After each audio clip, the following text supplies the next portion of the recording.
Alrighty, just got back over from the Oak Street house, getting ready to sort through the pile here and find some nice walnut for the base there. Here's my big stack of crap. I moved some of the stuff off of it. I got this walnut a while ago, got a really good price on it, and just need to go through it here and find some usable boards, and we'll get to milling them to the final dimension. This was rough sawn when I bought it. It was about 5 6/4 when I bought it, so I just planed it down to 4/4, and going to go ahead and take it down to 3/4 here and get it going. But as you can see, I've got some honey locust and some cherry and some sassafras kind of stacked on top here, so I need to get that moved and sort through here and find some nice boards. Alrighty, sorted out some nice looking walnut here. I think I may use this piece here and do like a book match type arrangement for the very front of the cabinet here. I kind of wanted to do something a little fancy there, so I thought maybe I'll do a book match for that. This is 150 millimeters from here to here, so with the bevel it's going to need to be about 200 millimeters. Well, not 200 millimeters, less than that, maybe like 180, somewhere around there, but I decided to kind of maybe do a book match there, and then some nicer looking pieces on the sides here.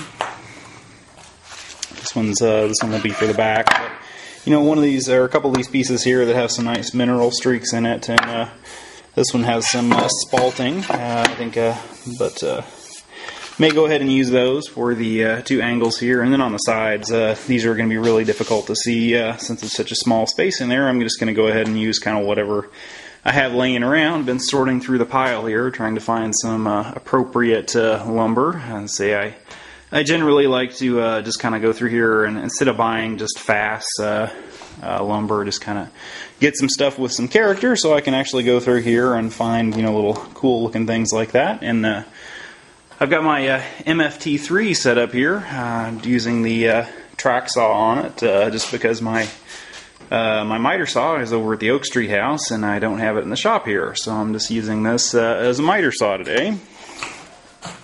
Just cutting up my various pieces here for the sides for the cabinet. Alrighty, as you can see, I got my MFT3 here set up with a TS75 track saw.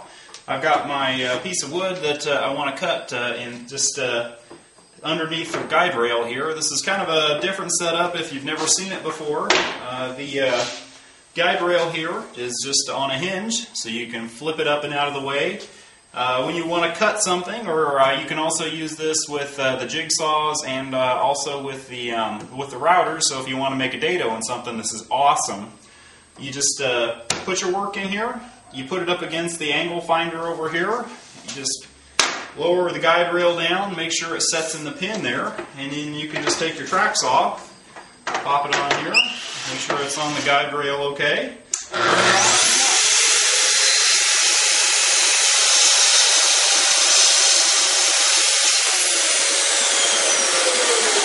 As you can see, or rather as you can hear, that was my dust collector. It automatically turns on whenever you turn on the saw here, pulls up pretty much all the dust and leaves you with a nice cut. So anyway, I'm going to go ahead and cut the rest of this stuff up here, and we'll get facing it. Over here at my much loved Powermatic bandsaw, I've got a nice piece of walnut here that has a knot in it and some cool looking grain, sort of just right about the height I want on the front of the cabinet there. So I'm going to go ahead and cut it in half. It's pretty thick. It's about 5/4, and so that'll give me enough thickness when I split it in half to be able to use for the face, or the front panel. I guess it's not really a face, but the front panel on the stand for my sink there.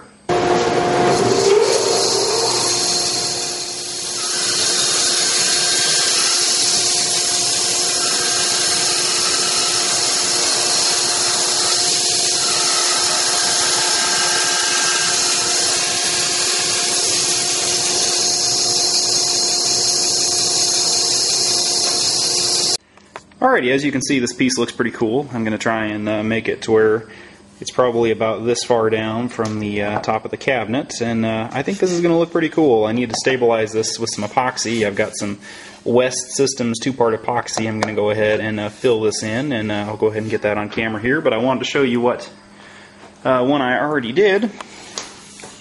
looks like. I did this one a while ago for a different project, and I never ended up actually getting a chance to finish the project. But I already went ahead and stabilized this here, where this gray here is actually epoxy that's filling the voids. I haven't sanded it with anything finer than 40 grit. That's why it's kind of gray looking. But this is kind of what it's going to look like when it's done here. It's one I already finished a while ago, but I'm going to go ahead and put the camera down here and get set up here and try and get the filling this with epoxy on camera.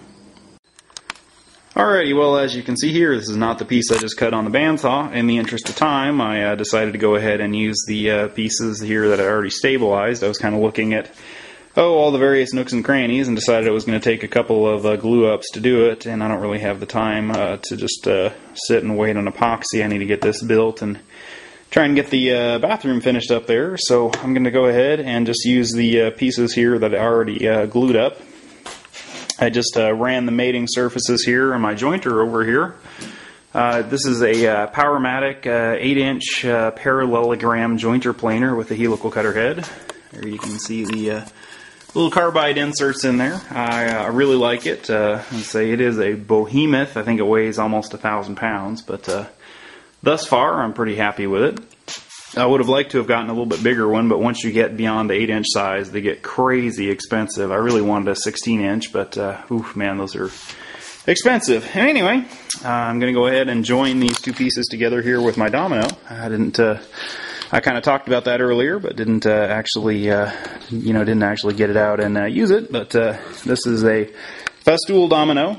So there are your two stops up there, and also has these wings on it here that it looks kind of cool. It kind of looks like the PK meter from Ghostbusters when you have it all assembled here, and I thought I'd show you that. Oops, I didn't get it on. Didn't get it on there. I guess that kind of helps when you actually get it all assembled. I think it looks like the deal from Ghostbusters, so gonna go around here and look for some ghosts, or actually just kind of join some wood together. But you pretty much use it just like you would a biscuit cutter. As those little stops that I pointed out a second ago, you just can put those up against the edge of your work here. These guides here are awesome. They just ride in the in the domino that you just cut, and it's pretty idiot-proof as far as using it goes. You just put it up against your work, turn it on, make sure it's snug up against it.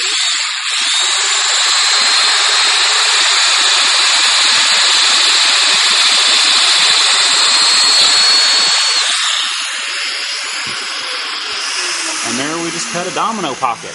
You can just take a, well, that's a 6x30, or excuse me, a 5x30 pocket. They come in 6x40, 8x40, 8x50, and 10x50. I think I said 10x70 earlier, but they're 10x50 is as big as they go. If you look on YouTube, you can find stuff on the Domino XL, which takes these, except they're about twice that long. Really, really cool. But anyway, yeah, these just pop in here like that. And then when you come along here for your next one, you just take the pin there, slide it in your hole, and that gives you your alignment for your next domino, and it's completely repeatable. And anyway, I'm going to go ahead and get going on this and move on to the next step. Alrighty, it is day 2 here. I didn't get a chance to get this on camera. I had to run back over to the farm last night, but I did go ahead and get some of this mixed up, or get some epoxy mixed up rather, and got in the cracks on the board I showed cutting earlier. As you can see, this side needs a bit more here. This one, it filled up. I didn't have any masking tape on here, so a lot of the epoxy, just as you can see, kind of ran and dripped out here. And then the same on these cracks over here. So I'm going to go ahead and put some masking tape on there and fill it in with some epoxy. And kind of wanted to show you the epoxy I use. It's one of the things I really like about the West System epoxy here is there's no weighing, no measuring. All you do to measure out a perfect thing of epoxy is one pump and one pump. That's it. You've got your resin, you've got your hardener, that's it. You don't have to do anything else. Nothing wacky. You don't have to use a scale. You don't have to use 3 globs of this to 2 globs of that. One pump, that's it. Okay, so you can see I went ahead and sanded this and got it prepped for the epoxy. I'm just going to go ahead and pour this on here. I generally just will mix it up with a popsicle stick here. I'm just going to go ahead and put this on. And I generally try and go on heavy because it will shrink. And I put the tape there so it kind of keeps it from running off the edge. And there we go. We got this one done. There's a little pocket over here out of the corner that I wanted to fill in. And then this crack here all needs to be filled in as well. I'll try and get out of the way here so you can actually see this, but I really like this epoxy for stabilizing stuff like this. It really does nice. It doesn't affect the finish at all. And is really easy to work with. I just love how you can just pump, and you're done. You don't have to weigh stuff out or anything like that. So it's really simple. It's really user-friendly. It's got a nice pot life. Say it's not super difficult to use. But anyway, I'm going to go ahead and finish this up here and move on to the next phase. This is probably what we'll end up using on the cabinet here. This is the one I showed and said that I had went ahead and stabilized it earlier. As you can see, it actually looks really good. Like the black around this is epoxy, and you know, I guess that gray there is where I didn't do a very good job sanding it. But yeah, this is kind of what it looks like here. It'll look nice once it's all finished here. I just went ahead and threw this together last night with some Dominoes. I just used the 5x30s, and also just ran over this part here just so you can kind of see it with my Rotex. Love these things. The RO150 here, just amazing sander.